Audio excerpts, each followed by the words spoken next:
Hi, this is Corey Johnston, and the title of this discourse is The Cycles of Life. And the background text we're going to derive the discourse from is Ecclesiastes chapter 3. Now, some of what we're about to read may be familiar to some of you from the lyrics were replicated verbatim in a song by the Byrds, the title of which escapes me. And in all honesty, the pop culture lays outside the range of my research. But I think the most prudent approach we can adapt is that to pop culture. Finding the gospel in the pop culture is that which was expressed by Paul in the first chapter of Philippians, where there were many rival ministers, many of whom had injurious intent towards Paul, yet he was indifferent to their means and the motives with which they preached, so long as the good news was being spread. So I don't personally care if they financially profited from the song. I'm not going to assume any greater ill intention on their behalf. But it's ultimately distracting from what should be communicated. Now, a lot of what we're about to read contains many of what we might call philosophical musings, but we have to understand that the word and the distinct body academic discipline of philosophy had yet to be conceived and would not be so until the 6th century BM, before Messiah, Athenian philosopher Plato, who coined the term. And Plato was a synthesizer of sorts, and the great debate before him in the pre-Socratic. So he didn't invent the discipline. Socrates was his mentor, and there were those who came before him, designated as the pre-Socratics. But what Socrates and Plato did was reorient philosophy in a more ethical direction, whereas prior to them it was more metaphysical. The debate was the nature of reality. And there were two prominent schools of thought, one embodied by Heraclitus, I believe, who argued that change was the dominant or predominant factor in governing the world, and whereas Parmenides argued that permanence was. And I've already mentioned this in Corey Johnston, Ecclesiastes 1, that Solomon in a lot of ways preempts the Platonic synthesis of these two schools of thought by defining, in the first chapter of Ecclesiastes somewhere, he defines the pattern, the cycles of change existing within a pattern of permanence. And we see that more extensively in these verses. So with that foundation, we're going to proceed. To all there is an appointed time, even a time for every pursuit under the heavens.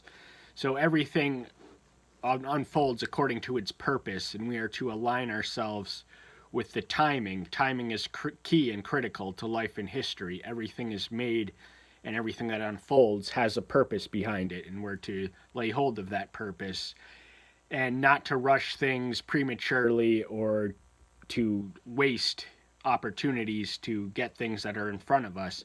So it's all completely wholly commensurate with our approach, our prudence in our approach to the timing of life. A time to be born and a time to die, a time to plant and a time to uproot. So death and birth are not accidents, they're appointments, all divinely designed. Now there are certain schools of thought, most of which are outside Christianity, which dehumanize the human worth and purpose by reducing the phenomenon of birth and death to accidents of nature.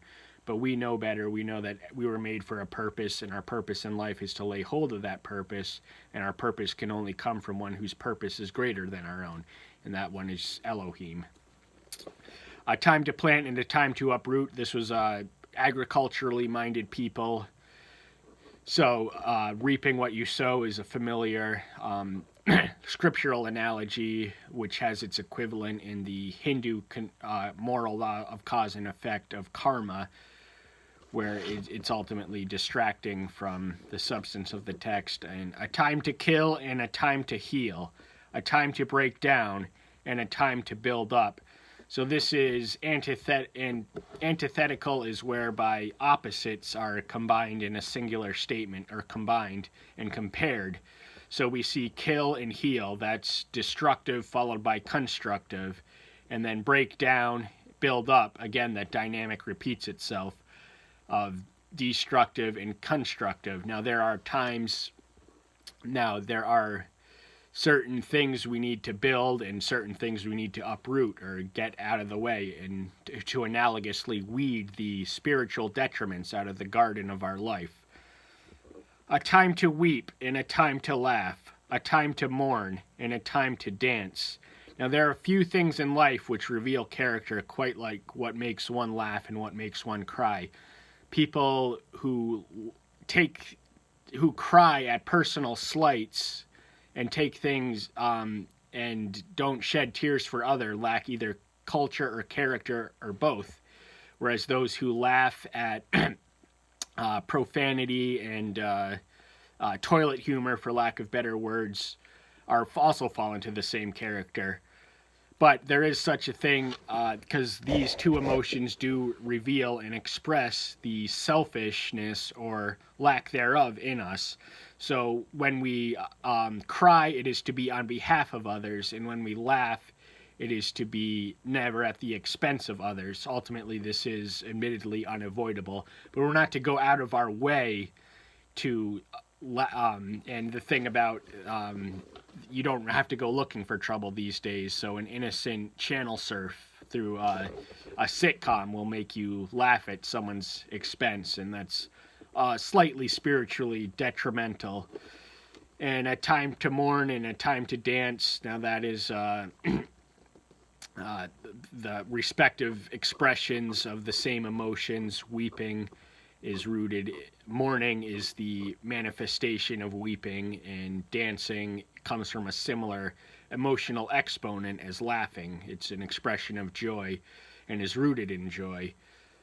And a time to throw away stones and a time to gather stones, a time to embrace and a time to refrain from embracing, a time to seek and a time to lose, a time to keep and a time to throw away.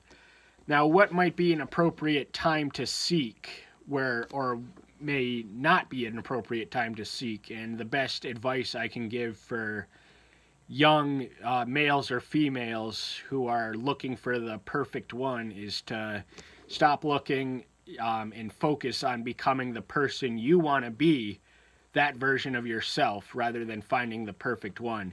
And in God's time, that person will fall into your lap, and that's when you lay hold of them and embrace and utilize the divinely appointment. So this can all be attuned with the spiritual antenna, which has discernment, which is developed through diligence by paying attention to the purpose for the timing and the unfolding of the divine plan, of which we are all, whether we recognize it or not or acknowledge it or not, we are all very much a part of it, because the Father loves the whole world, saved and unsaved alike, and he wants even those of you who are unsaved to be returned and restored to fellowship. So that I ultimately maybe said more than I should. But a time to love and a time to hate, a time for battle and a time for peace. Now the love is obviously, there's little argument against that. For both selfish and selfless reasons, it's better to love than to hate, for the simple reason that it's a more enjoyable emotion and it's more edifying and uplifting and community oriented. But there is an appropriate time for hate, and the object of our hate is of central significance. We are never to hate anyone, but we are to hate certain things. To reduce it to a platitude, love the sinner, hate the sin. And we're to hate the fact that children are sick and starving, and that Yahweh's name is dishonored. So there is an appropriate time to hate, and this is ultimately where to reflect the attributes of our Maker, who exudes them in perfect equilibrium and in super sufficient abundance. And he's perfectly capable of wrathful retribution to the same humanity that he completely loves, because there comes a time where God can stand sin and wickedness no longer, and judgment has to come. And he declares that he hates wickedness. Psalm 97:10 comes to mind. And we're to hate false doctrines and deeds, and we're to hate hypocrisy, and we're to hate sin of any caliber in all of its varieties and components. But never, the trick is to not hate the sinner, to always look for that redemptive potential, or when we see a saved brother act in a manner that's unsaved, we are to gently rebuke them while harboring a healthy hatred for the sin itself that you see them succumbing to. And a time for battle and a time for peace. Now, this is both literal and metaphorical. Solomon was a king, and his reign was defined by peace, whereas his predecessor, David, his time was defined by war, and his warring enabled Solomon to pursue the path of peace. And Solomon's name is derived from the Hebrew word shalom, which is peace isn't nearly sufficient enough, adequate enough translation. It's really not the absence of conflict as we define peace, but it's really the contentment in spiritual sufficiency and abundance of all that. But more to the point, as I was saying earlier, now David's warrior ways served a purpose, which was a future investment, which ultimately gave Solomon the secure foundation to pursue the path of trade and diplomacy. And ultimately, it was the diplomatic aspect which teared the United Kingdom asunder, which came undone after him.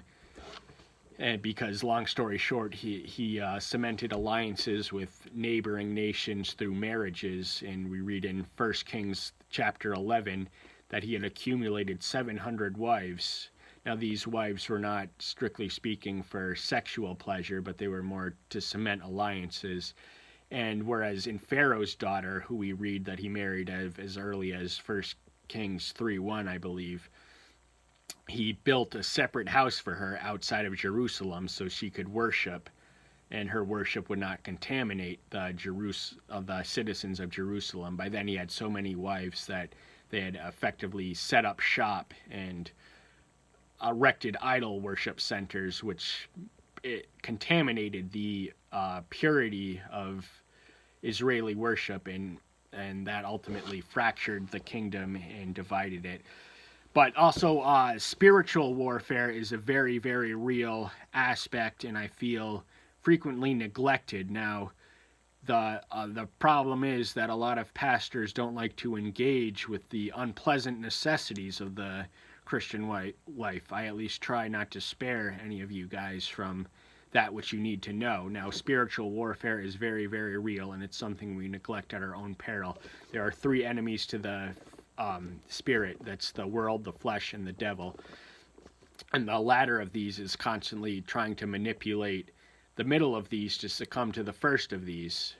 And you never have to go far. He'll find you. You don't have to seek him out. He'll meet you. The devil doesn't need an invitation. The world doesn't need an invitation. And the flesh is always bound to us. Now, the flesh itself is not evil, but it's capable. Sin is perfectly capable of manipulating its intentions and setting up a beachhead and establishing fronts through which it can spread its disease to the malignant tumor phase. And so it's really something we neglect at our own peril. And what does the worker gain from his toil? I have seen the task Elohim has given to the sons of men, to be humbled by it. Now, we had already mentioned at the conclusion of our discourse on Ecclesiastes 1 that Solomon was humbled by his pursuit of wisdom, and he finds an equivalence in work. So really the work that we do, it uplifts us, but it also humbles us. It reminds us that we are of finite strength and finite abilities, and compels us to lean on one whose strength is infinite. He has made it all pretty in its time, even the ages he has put into their hearts, except that no one finds out the work that Elohim does from beginning to end. Now, some translations translate the word I just read as ages as eternity, and this means that we're all invariably endowed with the intrinsic element of divinity in us, which is an equalizer of humanity, which is the divine image, which, as I've explained in other discourses, there's a variety of hypotheses floating around as to precisely what the properties of that image entails, because there's no explicit outline in Scripture. But I'm convinced that the most convincing one is that it's the spirituality which renders us distinct from the animals, which gives us the capacity to contemplate and have fellowship with the divine. That's something no other animal can claim, and that's something we are to utilize. We neglect at our own peril, and it all lines up with finding the time and place. Now, there is an appointed time for everything, but we don't need an appointment to approach our Maker in prayer. He's longing for us. He wants you to know him. He wants to know what you need to know more of him. And that concludes today's lesson. Thank you so much. Tune in next time. Bye bye.